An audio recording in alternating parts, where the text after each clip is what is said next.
この映像は2020年のアメリカで1歳の少女が失踪した際の母親のインタビューを捉えたものです。If you could tell her anything now, what would you say to her?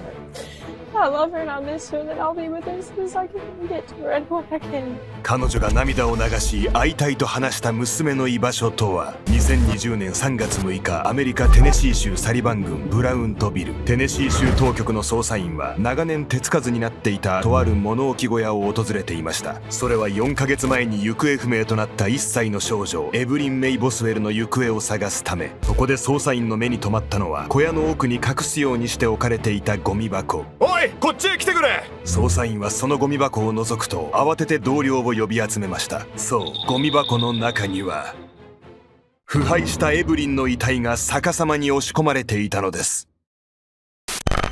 ゴミ箱の中から発見された1歳の少女のフラン死体。まだ幼いその命はなぜ悲惨な最後を迎えたのか。犯人は赤ん坊を殺すだけでは飽き足らず、その存在をなかったことにしようとしたんです。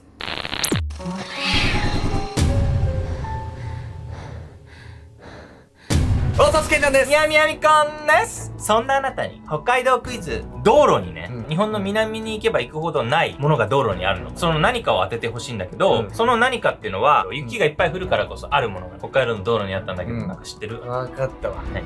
かき氷のシロップ。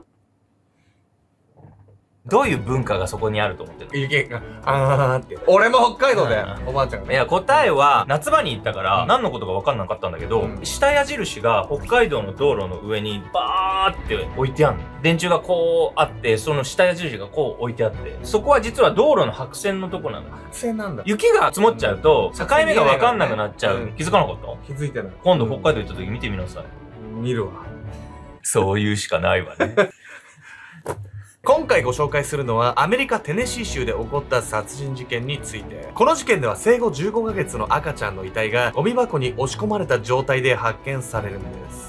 かわいすぎるわよ。1歳ちょっとの可愛い盛りの子なのにどうやって殺されちゃったのかも気になるわね。ほんと信じられないんですけど、この事件っていうのは1本の通報から発覚するんです。ですがね、その通報には明らかに不審な点があったんです。疑惑の母親。2020年2月18日、アメリカテネシー州サリバン郡ブラウントビル。その日、児童サービス局に1本の通報が入りました。去年の11月から孫の姿を数ヶ月見ていないんです。何かあったんじゃないかと思いまして。通報してきたその男性の名はトミー・ボスウェルシニア。彼が案じていたのは、娘と一緒に暮らしているはずの孫エブリン・メイ・ボスウェルのこと。テネシー州捜査局はトミーの話の内容から異常事態を察し、緊急警報システムアンバーアラートを発令。1歳の少女が数ヶ月行方不明になっているというその知らせは瞬く間に全米の注目を集め、870件以上の情報が寄せられたのです。一方、アメリカ中がエブリンの安否を心配する中、警察はこの段階ですでに犯人に目星をつけていました。まず皆さんは少女の祖父にあたる人物が数ヶ月姿を見ていないと言って通報してきたことに違和感を覚えなかったでしょうか。そう、少女エブリンの母親であるメーガン・ボスウェルは2ヶ月も娘を見ていないにもかかわらず通報すらしていなかったのです。父であるトミーが孫エブリンの行方について問い詰めても、メーガンははぐらかしたりごまかしたりしてまともに取り合いませんでした。そのためトミー自身が通報することにしたのです。1歳の娘が2ヶ月間も行方不明なのに何もしないって普通だったら通報するわよ。絶対この母親なんかおかしいでしょ。警察も不審に思ったんですよ。なのでエブリンの居場所について母親に事情聴取をするんです。ただこのメーガンという母親は一筋縄ではいかない人物だったんです。祖父のトミーから通報があった翌日、警察は母親のメーガンを事情聴取。エブリンの居場所について聞かれたメーガンは次のように答えました。エブリンはあの子の父親のところにいます。エブリンの父親とはメーガンの元恋人イーサン・ペリーのこと。警察はメーガンの話を聞くとすぐにイーサンの居場所について調べますが、軍人である彼はテネシー州から900キロ離れたルイジアナ州に駐留していました。エブリンとは一緒ではないことがすぐに確認されたのです。そして警察がメーガンへの疑惑を深めている最中、マスコミが彼女にインタビュー。その中でメーガンが話した内容に警察は思わず耳を疑うのです。私の可愛いエブリンは誘拐されたんです。メーガンはこの時エブリンを連れ去った犯人について信頼していたベビーシッターだったと言及。警察の事情聴取では一切語らなかった人物の存在を明かしたのです。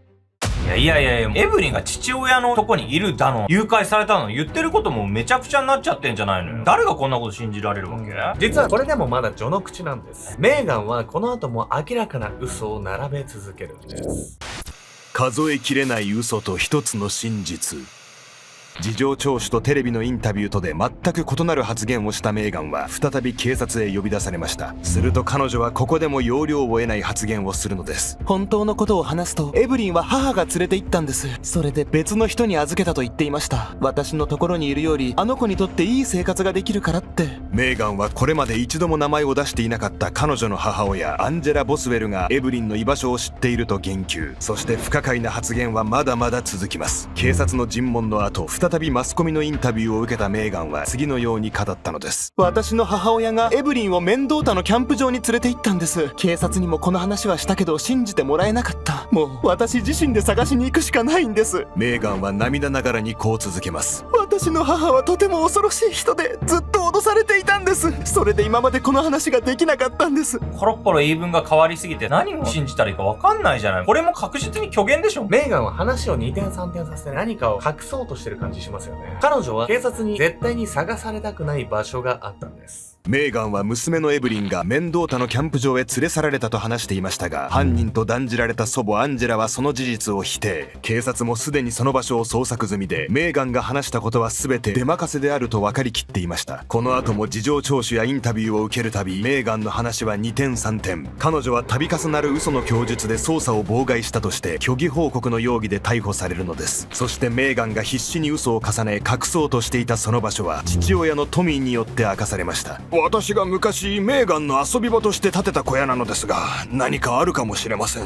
こうして迎えた2020年3月6日、警察はトミーの話していた小屋を捜索。現在は物置小屋として放置されているその小屋で、警察は埃と蜘蛛の巣にまみれた大量の荷物の中、不自然な状態のそれを発見するのです。このゴミ箱だけ妙に新しいな。古びた小屋の奥に隠すように置かれていた最近持ち込まれたかのような綺麗なゴミ箱。その中にはおもちゃやおむつなど大量の子供用品が入った袋が押し込まれていたのです。そしてその袋の下からは小さな子供の足が突き出ていました。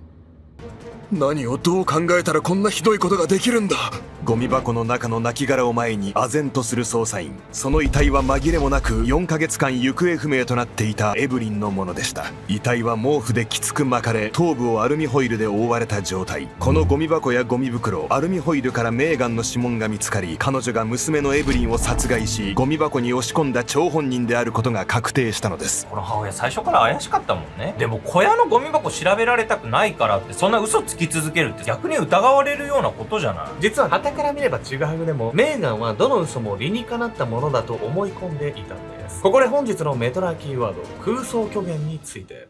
空想虚言とは、嘘の出来事をまるで事実のように語り、その空想にのめり込むうち、語り手自身もその嘘を事実だと信じ込んでしまう心理傾向のこと。空想虚言の背景には、自分を大きく見せたいという虚栄心と、辛い現実から逃げ出したいという現実逃避の2つの心理があるとされます。メーガンに当てはまるのは、このうちの現実逃避の心理。自身の殺人が発覚することに怯えていたメーガン。彼女は被害者の母親として世間の同情を誘うことで責任を回避し、心理的な安定を図ろうとしたと考えられるのです。空想虚言の傾向がある人は、とにかく現実と向き合うことを嫌うため、矛盾を指摘されても別の空想で上書きして嘘をつき続けるケースがよく見られます。メーガンが娘のエブリンに関して父親のところにいる、祖母に連れ去られたなどと供述を二転三転させたことも空想虚言を思わせる振る舞い。メーガンは傍から見ればちぐはぐな発言を繰り返していました。しかし彼女が空想虚言の状態にあったとすれば、どの嘘も理にかなったものだと信じていたと考えられるのです。空想虚言に陥りやすい人の特徴としては、幼少期の人間関係に影響があるとされているんです。メーガンの人となりっていうのは、幼い娘をその手で殺めてしまったことも合わせて、恵まれない家庭環境によって形成されたと考えられるんです。幼すぎた母親。事件が起きる2年前の2018年、父トミー、母アンジェラと暮らしていたメーガンは児童サービスの介入により里親に預けられることになりました。その理由は母アンジェラが彼女を学校へ通わせなかったため。そして驚くことに、この時すでにメーガンは娘のエブリンを妊娠していたのです。それらの事実からわかるように、メーガンの家庭は非常に不安定な状況にありました。父トミーと母アンジェラはアルコールや薬物依存、DV などの問題を抱えており、共に刑務所を出たり入ったりしている前科者。その境遇がメーガンの人格形成に与えた影響は少なくないでしょう。2018年11月、メーガンは里親の元にいる間に娘のエブリンを出産。先ほども説明したように、彼女はエブリンの父親を軍人のイーサン・ペリーだと話していますが、 DNA 鑑定によりそれも嘘だったことが判明しています。メーガンは誰に妊娠させられたのかさえ分かっておらず、娘の父親についても出任せを話していたのです。赤ちゃんの父親が誰かわからない状態って、メーガンがめちゃくちゃ性に奔放な生活を送ってたってことなんじゃないの？そう思わざるを得ないですよね。この後メーガンは養育者の元を離れ、娘と2人で暮らすんですが、これが良くなかったんです。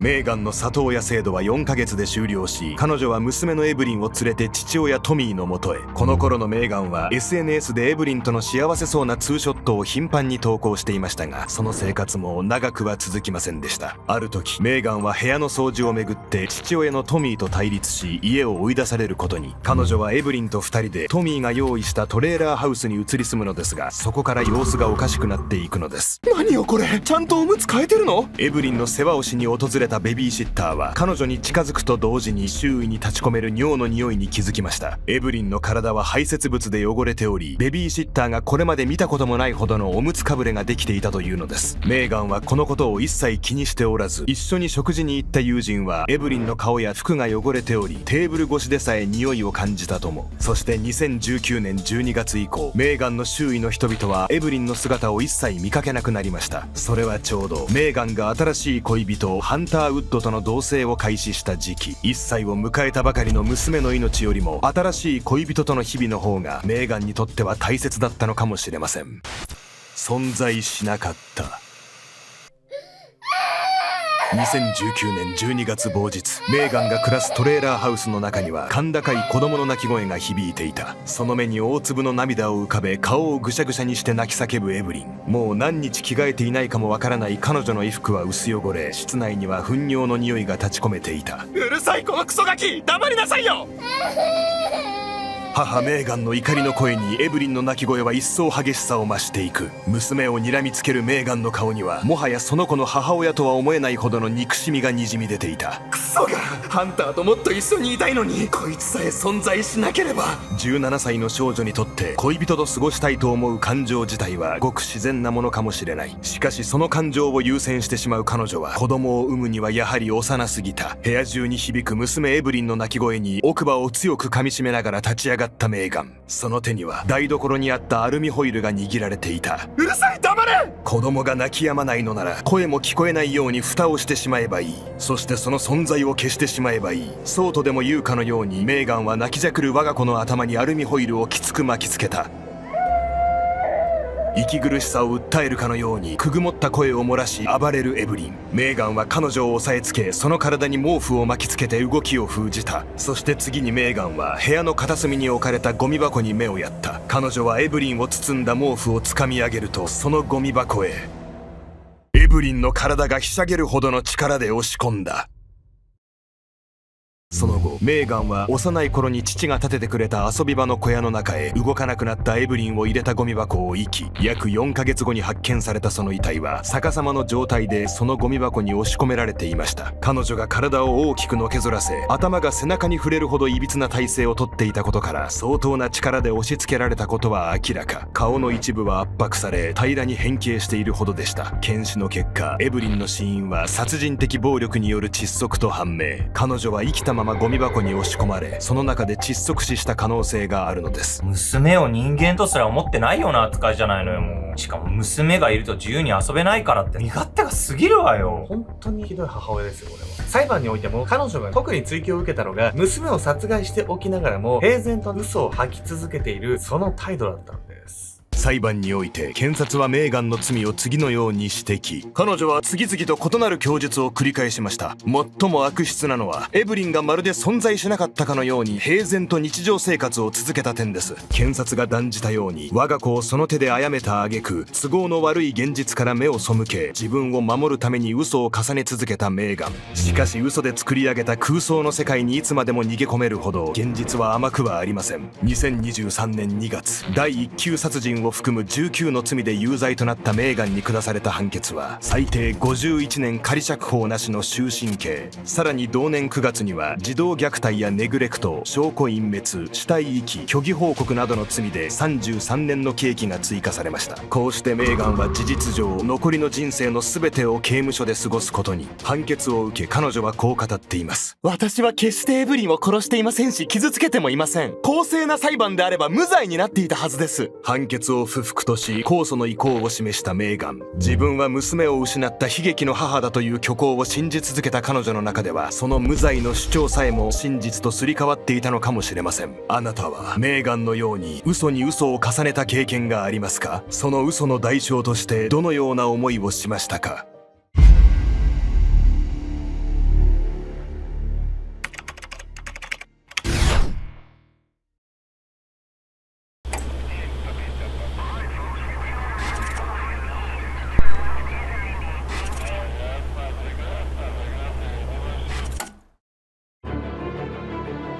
あなたは自分より弱い相手に対していじめてやりたいと思ったことはありますか？2022年8月1日、アメリカニューメキシコ州。中に何かあるぞ。エアコンがある。まさかここが彼らの言っていたダンジョンなのか？これはある家の敷地内のプレハブ小屋を警察官たちが調べている様子です。ベッドがあってトイレもあるな。そこにあるのはカメラじゃないか。様々なものが所狭しと壁にかけられたわずか高さ2メートルほどのプレハブ小屋。その中にはベッドやエアコンがあり、ちょっとした隠れ家のようにも見えました。しかしこの小屋は後に恐怖の家と呼ばれたこの家の中でもダンジョンと呼ばれ、子供を監禁するのに使われていた部屋なのです。ニュースで恐怖の家と報道されたアメリカのとある民家。そこには子供を監禁し、ひどい虐待を繰り返すための環境が整えられていた。そこで繰り広げられていたのは、子供たちの尊厳を破壊しかねない虐待行為だったんです。